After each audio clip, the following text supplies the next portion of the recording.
नमस्कार बंधुरा सुतीस्नास फैमिली किचेने आपनादेर सबाइके स्वागतम।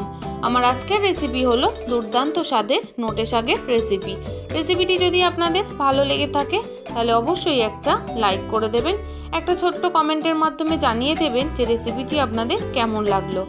आर यदि चैनेले नतून बंधु हये थाकेन ताहले प्लिज बंधुरा चैनेलटी सबस्क्राइब करे पाशे थेके जाबेन। दुपुरेर गरम भातेर साथे এইভাবে যদি নোটে শাকটা বানান আশা করি আপনাদের ভীষণ ভালো লাগবে। তাহলে চলুন বন্ধুরা আর বেশি দেরি না করে ঝটপট বানিয়ে ফেলি আজকের এই লোভনীয় নোটে শাকের রেসিপি।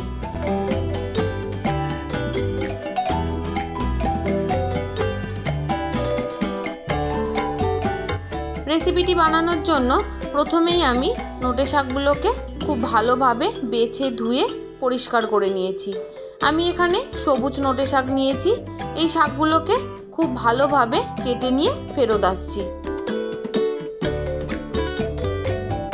এখানে আমি নিয়েছি 150 গ্রাম মটর ডাল। মটর ডালটাকে আমি 6 থেকে 7 ঘন্টা খুব ভালোভাবে ভিজিয়ে দিয়েছিলাম। আপনাদের একটু দেখিয়ে দিচ্ছি যে দেখুন হাত দিয়ে চাপ দিলেই কিন্তু ডালগুলো ভেঙে যাচ্ছে।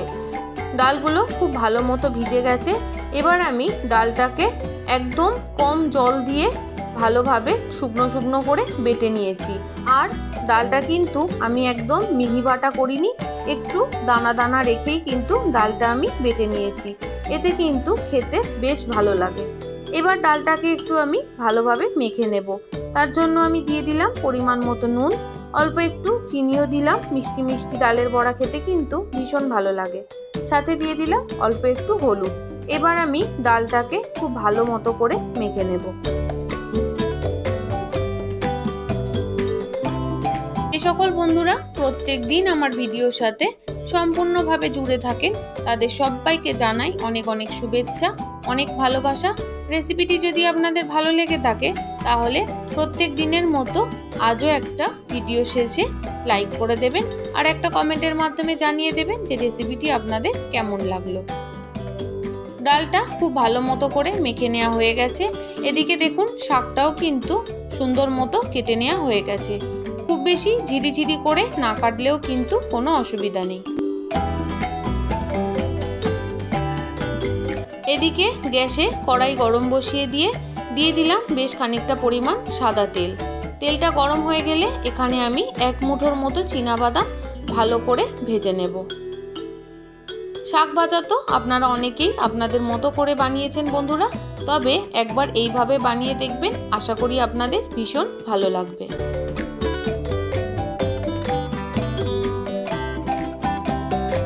গ্যাসের ফ্লেমটা মিডিয়াম টু লোতে রেখেই কিন্তু বাদামগুলো লাল লাল করে ভেজে নিতে হবে।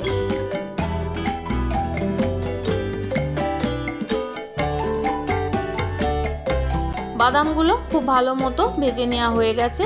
এবার আমি সমস্ত বাদামগুলো তেল থেকে ছেঁকে তুলে নিচ্ছি।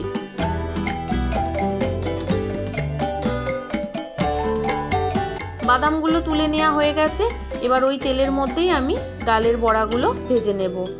যেহেতু আমি শাক ভাজা বানাবো তার জন্য ডালের বড়াগুলো আমি একটু ছোট ছোট করেই বানাচ্ছি।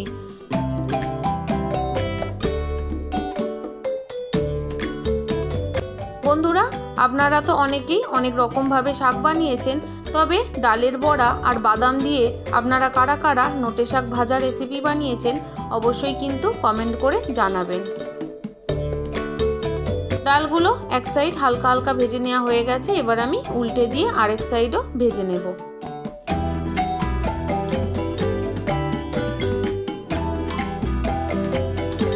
বন্ধুরা চীনাবাদাম আর ডালের বড়া দিয়ে নোটে শাক ভাজার এই ইউনিক রেসিপিটি আপনারা যদি কেউ বানিয়ে না থাকেন অবশ্যই কিন্তু এইভাবে বানিয়ে দেখবেন, ভীষণ ভীষণ ভালো লাগবে।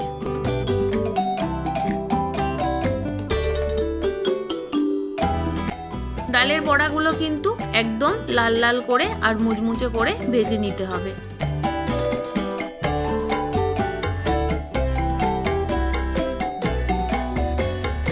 দেখুন বন্ধুরা বড়াগুলো কিন্তু একদম লাল লাল করে মুচমুচে করে ভেজে নেওয়া হয়ে গেছে।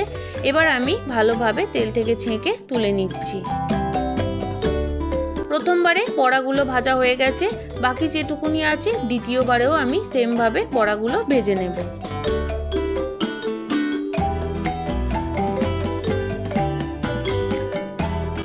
যে সকল বন্ধুরা আজ আমার চ্যানেলে প্রথম এসেছেন, প্লিজ বন্ধুরা রেসিপিটি ভালো লাগলে অবশ্যই কিন্তু সাবস্ক্রাইব করে পাশে থেকে যাবেন, সাথে অবশ্যই একটা লাইক করতে কিন্তু ভুলবেন না।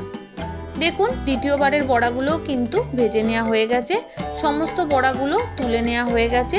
অল্প একটু তেল আছে, এই তেলের মধ্যেই আমি ফোড়ন দিয়ে দিলাম 2টো শুকনো লঙ্কা আর হাফ চামচের মতো সাদা সর্ষে। ফোড়নটা খুব ভালো মতো করে নিতে হবে। আপনারা কিন্তু সাদা সর্ষের বদলে কালো সর্ষেও ফোড়নে দিতে পারেন। ফোড়নটা থেকে যখন সুন্দর গন্ধ আসবে তখন আমি এখানে দিয়ে দিয়েছি কুচিয়ে রাখা পেঁয়াজ। এখানে আমি 4 থেকে 5টা ছোট সাইজের পেঁয়াজ দিয়েছি। আপনারা কিন্তু পেঁয়াজটা কম বেশিও করে নিতে পারেন। পেঁয়াজটা একটু লাল লাল করে ভেজে নেব।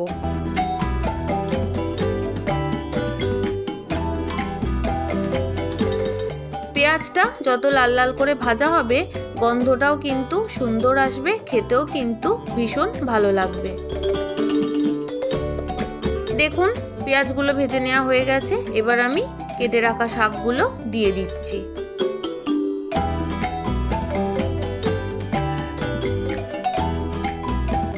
সমস্ত শাকগুলো দেওয়া হয়ে গেছে। এবার আমি জোর আঁচে 2 মিনিটের জন্য ভালোভাবে নাড়াচাড়া করে নেব। শাক দেখতে যতটা বেশি লাগে বানানোর পর কিন্তু কমে গিয়ে একদম অল্প হয়ে যায়। 2 মিনিট নাড়াচাড়া করে নেওয়া হয়ে গেছে। এবার আমি দিয়ে দিলাম অল্প একটু হলুদ আর দিয়ে দিলাম স্বাদ মতো নুন। এবার আবারও ভালোভাবে নাড়াচাড়া করে নেব। নুন দেওয়ার সাথে সাথে কিন্তু শাকগুলো খুব তাড়াতাড়ি কমে অল্প হয়ে যাবে। দেখুন শাকগুলো কিন্তু অনেকটাই কমে গেছে। এবার আমি দিয়ে দেব অল্প একটু জল। শাকগুলো যাতে ভালো মতো সেদ্ধ হয়ে যায় তার জন্যই আমি অল্প একটু জল দিয়ে নাড়াচাড়া করে দিচ্ছি। আর 3 থেকে 4 মিনিটের জন্য আস্তে আঁচে ঢাকা দিয়ে রেখে দেব। ঢাকনা দেওয়ার আগে আমি এখানে আরও 4টে চেরা কাঁচা লঙ্কা দিয়ে তারপরেই ঢাকনাটা দিয়ে দিলাম। ঢাকনাটা খুলে দেখাবো যে শাকটা সুন্দর মতো সেদ্ধ হয়ে গেছে আর একদম কমেও গেছে। এবার আমি একটু ভালো করে নাড়াচাড়া করে নিচ্ছি।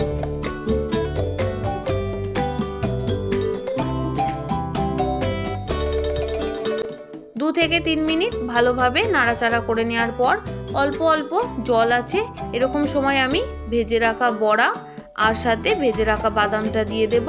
যেহেতু শাক একটু মিষ্টি মিষ্টি খেতে ভালো লাগে তার জন্য আমি দিয়ে দিলাম স্বাদ মতো চিনি।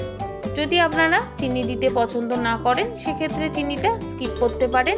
তারপর খুব ভালো মতো করে আমি নাড়াচাড়া করে ভেজে নেব। শাকটা কিন্তু একদম শুকনো শুকনো করে ভেজে নিতে হবে যাতে একদম জল জল ভাব না থাকে। দেখুন বন্ধুরা জলটা একদম শুকনো হয়ে গেছে, শাকটাও প্রায় ভাজা হয়ে গেছে। তাহলে রেসিপিটি যদি খুব বেশি ভালো লেগে থাকে তাহলে অন্য বন্ধুদের সাথে শেয়ার করে দেবেন। আমার সাথে এতক্ষণ জুড়ে থাকার জন্য আপনাদের সবাইকে অসংখ্য অসংখ্য ধন্যবাদ। আপনারা সবাই ভালো থাকবেন, সুস্থ থাকবেন। কাল আবারও একটা নতুন কোনো রেসিপির সাথে চলে আসছি।